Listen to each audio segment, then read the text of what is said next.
Hi ಗುರು, ಎಲ್ಲರಿಗೂ ನಮಸ್ಕಾರ. IPLನ retention rules announcement ಆಗಿ ಈಗ ಒಂದು ವಾರ ಕಳೀತಾ ಬಂದಿದೆ ಅಂತ ಹೇಳ್ಬೋದು.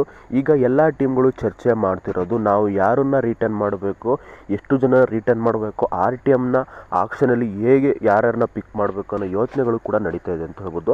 ಅದರಲ್ಲೂ ನಮ್ಮ RCB ಡೈಲಿನೂ ಕೂಡ ಅವರ ಸೋಷಿಯಲ್ ಮೀಡಿಯಾ ಪೋಸ್ಟ್ಗಳನ್ನು ನೋಡಿದ್ರೆ ಬರೀ ಆಕ್ಷನ್ ಬಗ್ಗೆನೇ ಪೋಸ್ಟ್ ಮಾಡ್ತಾ ಇದ್ದಾರೆ. ಅಂದರೆ ಈ ಸಲ ಸ್ವಲ್ಪ ಸ್ಟ್ರಾಟಜಿ ಮಾಡಿ ಯಾರ್ಯಾರನ್ನ ರಿಟರ್ನ್ ಮಾಡಿದ್ರೆ RCBಗೆ ವರ್ತ್ ಆಗುತ್ತೆ. ಲಾಸ್ಟ್ ಇಯರ್ಸು RCB ಪ್ಲೇ ಆಫಿಗೆ ಬಂದಿದ್ರೂ ಕೂಡ ಒಂದೆರಡು ಸ್ಥಾನಗಳು ಕೂಡ ಸ್ವಲ್ಪ ಆ ಕಡೆ ಈ ಕಡೆ ಹೋಗಿತ್ತು ಅಂತಲೇ ಹೇಳ್ಬೋದು. ಈ ಕಾರಣಕ್ಕೋಸ್ಕರ RCB ಈ ವರ್ಷದ ಆಕ್ಷನ್ಗಿಂತ ಮುಂಚೆ ಯಾರನ್ನ ರಿಟರ್ನ್ ಮಾಡಬಹುದು, ಮಾಡಿದ್ರೆ ಒಳ್ಳೆಯದು ಅನ್ನೋ ಸಂಪೂರ್ಣ ಮಾಹಿತಿನ ನಿಮಗೆ ಈ ವಿಡಿಯೋದಲ್ಲಿ ತಿಳಿಸ್ಕೊಡ್ತಿದ್ದೀನಿ. ನಮಗೆ RCB ಅಂದ ತಕ್ಷಣ ನೆನಪಾಗದೆ ವಿರಾಟ್ ಕೊಹ್ಲಿ ಅವರು ಅಂತಲೇ ಹೇಳ್ಬೋದು. ಅವರೇ ಪಕ್ಕಾ ನಂಬರ್ 1 ರಿಟರ್ನ್ ಅಂತಲೇ ಹೇಳ್ಬೋದು.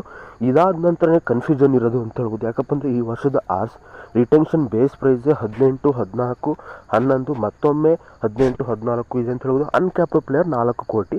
ಇದು ಏನು ಅಷ್ಟೇನು ವ್ಯತ್ಯಾಸ ಆಗಲ್ಲ. ಆದರೆ ಈ 11, 14 ಕೋಟಿನೇ ವ್ಯತ್ಯಾಸ ಆಗೋದು. ಇಂಡಿಯನ್ ಪ್ಲೇಯರ್ಸ್ಗಳು ಅಂದರೆ ಸಿರಾಜ್ ಅವರು, ರಜತ್ ಪತಿದಾರ್ ಇದಕ್ಕೆ ವ್ಯಾಲ್ಯೂ ಇದ್ದಾರಾ, ಆಕ್ಷನ್ಗೆ ಹೋದರೆ ಇವರಿಬ್ಬರು ಇಷ್ಟಕ್ಕೆ ಹೋಗ್ತಾರಾ ಅನ್ನೋ ಕನ್ಫ್ಯೂಷನಲ್ಲಿ RCB ಮ್ಯಾನೇಜ್ಮೆಂಟ್ ಇದೆ.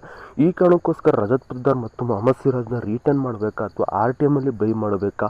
RCB ಇನ್ನೊಂದು ಮೈಂಡ್ ಸೆಟ್ಟಲ್ಲೂ ಕೂಡ ಇದೆ ಅಂತ ಹೇಳ್ಬೋದು. ಏನಪ್ಪ ಮೈಂಡ್ ಸೆಟ್ ಅಂದರೆ RCB ಅವರು ವಿರಾಟ್ ಕೊಹ್ಲಿ ಒಬ್ಬರನ್ನೇ ರಿಟರ್ನ್ ಮಾಡಿ ಮಿಕ್ಕಿದ ಎಷ್ಟು ಜನ ಪ್ಲೇಯರ್ಸ್ಗಳನ್ನ ರಿಲೀಸ್ ಮಾಡಿ ಆಕ್ಷನಲ್ಲಿ 5 RTM ಕಾರ್ಡ್ ಇಟ್ಕೊಂಡು ಎಷ್ಟೆಲ್ಲ ಅನ್ಕ್ಯಾಪ್ ಪ್ಲೇಯರಲ್ಲಿ ರಿಟರ್ನ್ ಮಾಡಿದ್ರೆ ಒಂದು ಬೆಟರ್ ಆಪ್ಷನ್ ಅನ್ನೋ ಕಾರಣಕ್ಕೋಸ್ಕರ RCB ಈ ಆಕ್ಷನಲ್ಲಿ ಒಂದು ಬೆಟರ್ ಆಪ್ಷನ್ನ ತರ್ತಿದೆ ಅಂತ ಹೇಳ್ಬೋದು.